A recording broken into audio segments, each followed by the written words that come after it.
अपना घर में इस सबूत देने के लिए 500 बरस लग गया। और ये जो लोग हैं जिसको बीमारी लगा दिया इस देश का नेता, वोट दी है जे कहवा से हम मानबो, तो वोटवा लेब तो हमर फलना काम करत कि कब्रिस्तान घेर द, हमरा अल्पसंख्यक आयोग बना द, मदरसा दे द। लोग देते गया, जैसे कुत्ते को लत लग जाता है खून चाटने का, हड्डी चिबाने का। कभी कभी आपको आप देखे होंगे कि कुछ बूढ़ा कुत्ता अगर शिकार नहीं मार रहा है, थक गया है, तो पुरनका हड्डी के टाल पर टेउराई पहुंच जाता है और उसी में से हड्डी ले करके और उसको फोड़ के उसको चूसता है।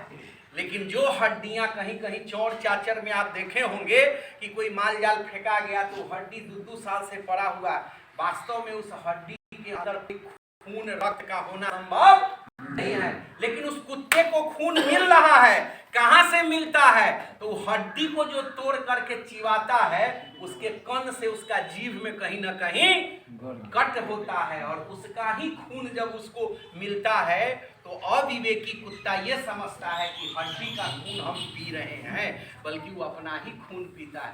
ऐसे ही इस देश के सेकुलर नेताओं की स्थिति है। मैं वो तो शब्द से उनको विभूषित नहीं करूंगा क्योंकि ये असंसदीय अमर्यादित भाषा होगी, लेकिन इतना ही कहूंगा कि जिन लोगों ने वोट के लिए कि आप हमको वोट दीजिए, हम आपका बात मानते जाएंगे, तो बात मनवाने वालों ने उनका ही खून, उनके खानदान का खून उनसे चुसवा दिया। यही हालात रहे। समय बदला, संघर्ष हुआ। एक गीत मैंने पिछले दिन भी सुनाया था। हम लोग राम मंदिर के आंदोलन में लगे थे। 1984 से ताला खुला, उसमें से फिर 83 में पहला आंदोलन शुरू हुआ, क्योंकि जब वहां मीटिंग हुआ भीड़ नहीं हुई। 2-3 साधु सब मीटिंग कहा कि भाई इस मीटिंग में शक्ति नहीं मिल रही है, का मीटिंग हो रहा है।